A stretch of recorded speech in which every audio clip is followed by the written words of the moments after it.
Bismillahirrahmanirrahim. Assalamualaikum warahmatullahi wabarakatuh. Alhamdulillah, nahmaduhu wa nasta'inuhu wa nastaghfiruh wa na'udzu billahi min shururi anfusina wa min sayyiati a'malina.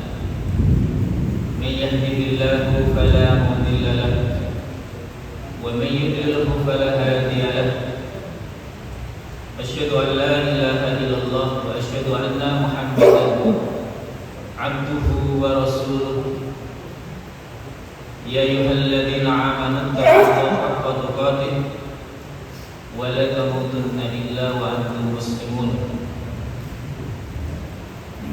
Ya ayyuhalladzina amanu taqullaha wa qulu qawlan sadida yuslih lakum a'malakum wa yaghfir lakum dhunubakum wa may yuti'illaha wa rasulahu faqad faza fawzan 'azima. Allahumma inna nas'aluka 'ilman nafi'an wa rizqan thayyiban wa 'amalan mutaqabbalan. Rabbana taqabbal minna innaka antas samiul 'alim wa tub 'alaina innaka antat tawwabur rahim. Amma ba'd. Yang kami hormati, kami muliakan seluruh pengurus takmir Masjid Al-Mawaddah yang dirahmati oleh Allah Subhanahu wa taala, muslimin muslimat, jemaah salat maghrib yang dirahmati oleh Allah Subhanahu wa taala.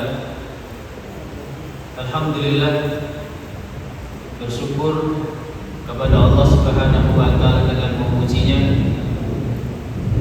Malam hari ini alhamdulillah Allah memberikan petunjuk, memberikan kasih dan sayangnya, sehingga kita dimudahkan oleh Allah untuk bisa hadir di masjid yang mulia ini untuk mengkaji sejarah manusia terbaik, manusia paling mulia yang pernah dihadirkan oleh Allah Subhanahu wa taala di muka bumi ini, yaitu baginda Nabi Muhammad sallallahu alaihi wasallam yang menjadi uswah hasanah kita. Mudah-mudahan salawat salam tercurahkan kepada keluarganya, kepada beliau, kepada para sahabatnya,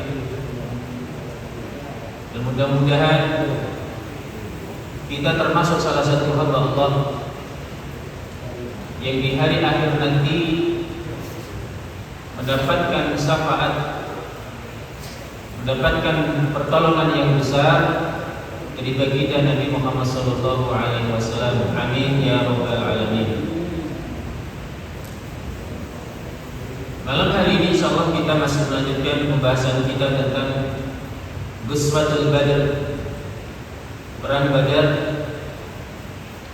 di mana pertemuan terakhir kita sudah membahas bagaimana Allah memberikan kemenangan kepada muslimin, yang kemenangan itu tidak pernah diduga ahli militer manapun. Kenapa seperti itu?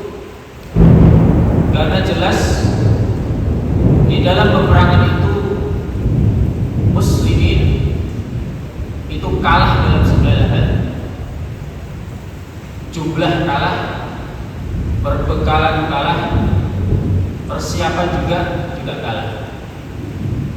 Lalu apa yang menyebabkan muslimin mendapatkan kemenangan dari Allah? Itu semata-mata karena ketakwaan mereka kepada Allah Subhanahu wa taala. Oleh karenanya ini menjadi kebijakan-kebijakan pemimpin muslim setelah itu. Ketika mereka memberangkatkan para mujahidin, selalu pesannya bertakwalah kalian kepada Allah. Umar itu pernah berpesan kepada salah satu panglima muslimin, Sa'ad bin Abi Waqqas, bahwa Yang membuat kalian menang itu bukan perbekalan kalian, bukan senjata kalian, bukan jumlah kalian. Sesungguhnya bila kalian berbuat maksiat sebagaimana musuh-musuh Allah berbuat maksiat, maka kalian pasti akan dikalahkan. Itu rumus. Jadi takwa itulah yang membuat Allah Subhanahu wa taala memberikan kemenangan kepada muslimin. Disampaikan bahwa kaum muslimin yang syahid di perang Badar jumlahnya 14 orang. Sementara orang-orang kafir Quraisy 70 orang, dan mayoritas di antara mereka adalah pemimpin-pemimpin besar mereka. Abu Jahal, Umayyah bin Khalaf, Utbah bin Rabi'ah, Syaibah bin Rabi'ah, ya. Kemudian ada An-Nadr ibn Haris, dan masih banyak lagi, ya. Dan mayoritas mereka adalah pemimpin besar orang-orang kafir Quraisy. Sementara 70 lainnya dari kalangan Quraisy itu menjadi tawanan muslimin. Padahal jumlah kaum muslimin berapa? 300 sekian belas. Sementara orang-orang kafir Quraisy jumlahnya 1000 pasukan. Bahkan tidak hanya itu, iblis yang di awal perang merubah wujudnya menjadi Suraqah ibnu Malik. Dia memberikan provokasi, memberikan harapan-harapan kepada orang-orang kafir Quraisy bahwa kalian akan menang terhadap Muhammad. Tapi begitu perang berkecamuk, iblis ternyata melarikan diri. Salah satu orang Quraisy yang namanya Al-Haris itu berkata, "Wahai Suraqah, kenapa engkau meninggalkan kami? Sedangkan kemarin engkau menjanjikan kepada kami bahwa kami akan menang atas Muhammad." Apa kata iblis? "Sesungguhnya aku melihat apa yang tidak kalian lihat." Iblis melihat para malaikat datang, gitu ya. Dan para malaikat datang, kemudian iblis melarikan diri sampai kemudian terjebur ke dalam laut. Ini juga kemenangan yang luar biasa. Bahkan iblis pun itu dibuat lari tunggang langgang oleh Allah Subhanahu wa taala. Setelah beberapa lama dikatakan bahwa Rasul itu tinggal di Badar sekitar 3 hari. Kemudian mulai meninggalkan medan Badar menuju kota Madinah. Sampai ketika mereka berada di suatu tempat namanya Safra, Rasul berhenti di situ. Kemudian Rasulullah SAW memerintahkan 2 tawanan dari orang-orang Quraisy untuk dihukum mati. Siapa mereka? Yang pertama adalah An-Nadr ibn Haris. Kemudian yang kedua adalah Uqbah bin Abi Mu'ayyid. Kenapa 2 orang ini dihukum mati oleh Nabi Muhammad SAW? Dikarenakan ketika dahulu di kota Mekah, 2 orang ini adalah orang yang permusuhannya dengan Nabi sangat keras. An-Nadr ibn Haris ini orang yang menjadi sebab turunnya surah Al-Kahfi. Ya. Jadi kalau Nabi itu membaca ayat-ayat Al-Quran di depan Ka'bah,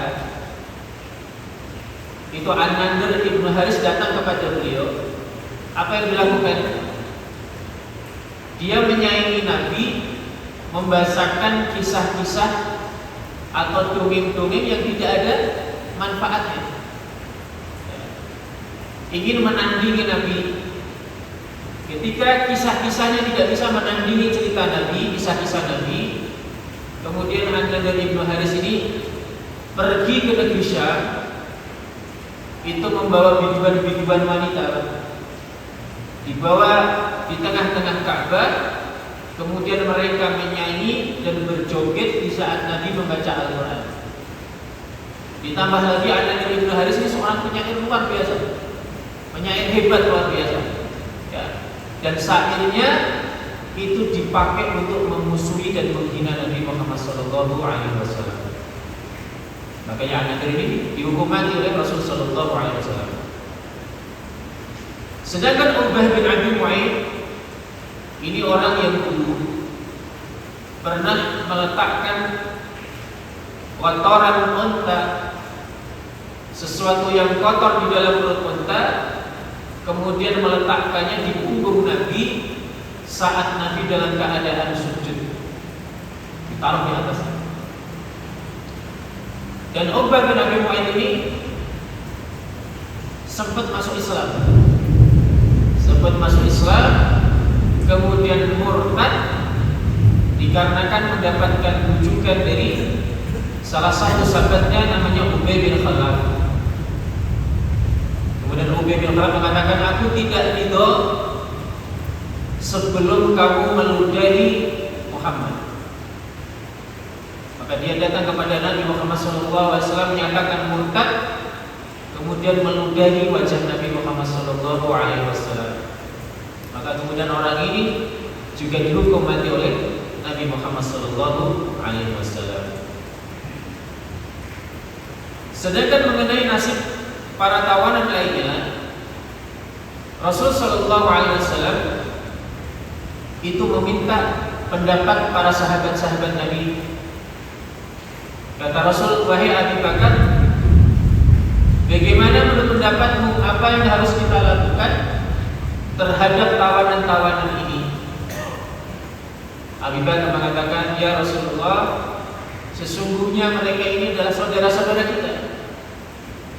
Ya, bagaimanapun orang yang memerangi Nabi di perang Badar itu orang-orang Quraisy, berarti saudaranya Nabi Muhammad SAW. Mereka itu saudaramu, mereka itu keluargamu, wahai Rasul. Maka berikanlah maaf kepada mereka. Itu yang pertama. Kemudian yang kedua, kita bisa memanfaatkan mereka sebagai tebusan. Jadi mereka akan terus kita tawan dan mereka akan kita bebaskan setelah keluarga mereka itu memberikan tebusan, dibayar, kemudian mereka dibebaskan. Dan uang tebusan itu, wahai Rasulullah, bisa kita pakai untuk memberikan kekuatan kepada kita, membeli senjata, ya, membuat kita lebih kuat. Ternyata Umar bin Khattab mempunyai pendapat yang jauh berbeda dengan Abu Bakar. Apa kata Umar? Ya Rasulullah, sesungguhnya mereka ini adalah orang-orang yang dahulu mendustakan Anda dan mengusir Anda dari kota Makkah. Maka aku berpendapat, pancunglah leher-leher mereka. Dan ternyata Bapak Ibu yang dirahmati Allah Subhanahu wa taala, Allah Subhanahu wa taala itu lebih condong kepada pendapatnya siapa? Lebih condong kepada pendapatnya siapa? Ternyata lebih condong kepada pendapatnya Umar bin Khattab. Maka Allah kemudian menurunkan ayat-ayatnya di dalam surah Al-Anfal ayat 67 sampai ayat 69. A'udzubillahi minasyaitonir rajim. Ma kana lin-nabiyyi an yakuna lahu asra hatta yushina fil ardi turiduna 'arada ad-dunya Wallahu yuridul akhirah wallahu azizun hakim. Tidaklah pantas bagi seorang nabi yang memiliki tawanan sebelum dia dapat melumpuhkan musuhnya di bumi. Kamu menghendaki harta benda duniawi, sedangkan Allah menghendaki pahala akhirat untukmu. Allah Maha Perkasa lagi Maha bijaksana.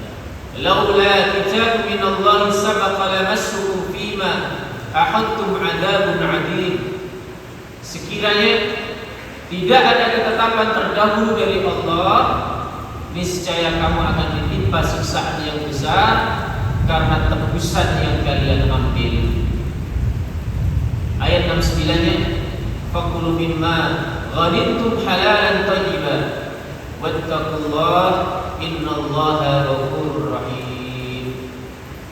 Maka makanlah dari sebagian rampasan perang yang telah kamu peroleh itu sebagai makanan yang halal dan thayyib, dan bertakwalah kepada Allah, sungguh Allah Maha Pengampun lagi Maha Penyayang. Mengenai ayat ini, jemaah yang dirahmati oleh Allah Subhanahu wa taala, Imam Ahmad mengatakan dari Anas bin Malik bahwa Nabi Muhammad SAW itu meminta saran kepada para sahabatnya tentang tawanan perang Badar. Maka beliau sallallahu alaihi wasallam bersabda, wahai sahabatku semua, sesungguhnya Allah menguasakan sebagian dari mereka kepada kalian. Maka Umar berdiri kemudian berkata, wahai Rasulullah, pancunglah leher-leher mereka.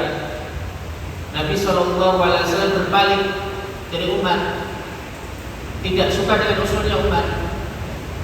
Kemudian Nabi mengulangi lagi, sesungguhnya aku diberi kekuasaan dari sebagian mereka.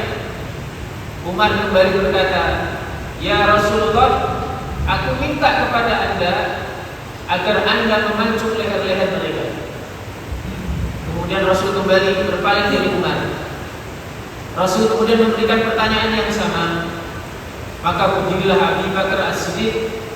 Kemudian dia berkata, ya Rasulullah, aku berpendapat sebaiknya engkau memberikan maaf kepada mereka dan menerima tebusan dari mereka. Kemudian lenyaplah rasa gusar yang mencekam di wajah Rasul Sallallahu Alaihi Wasallam. Kemudian Rasul memberikan keputusan bahwa aku akan memberikan maaf kepada mereka dan meminta tebusan kepada mereka. Di dalam riwayat yang lain disampaikan, Abdullah bin Rawahah berkata kepada Nabi Muhammad SAW, ya Rasulullah, bukankah Anda berada di sebuah lembah yang banyak kayunya? Maka kami berpendapat, bakarlah kayu-kayu itu, kemudian lemparkanlah para tawanan itu di dalam kobaran api. Itu salah satu ulama yang mengatakan seperti itu. Kemudian Rasul Shallallahu Alaihi Wasallam berkata, sesungguhnya Abu Bakar itu seperti Nabi Ibrahim alaihissalam, yang di sini di dalam ayatnya bahwa Allah berfirman, barang siapa yang mengikutiku maka sesungguhnya orang itu termasuk golonganku, dan barang siapa yang mendurhakaiku maka sesungguhnya engkau Maha Pengampun lagi Maha Penyayang. Sementara Umar, kata Rasul Sallallahu Alaihi Wasallam, dia seperti Musa. Ini perumpamaan antara Abu Bakar dan Umar bin Khattab. Jadi Abu Bakar itu orang yang lembut itu, sementara Umar itu orang yang keras. Dan dalam beberapa hal mereka itu bisa berdebat luar biasa.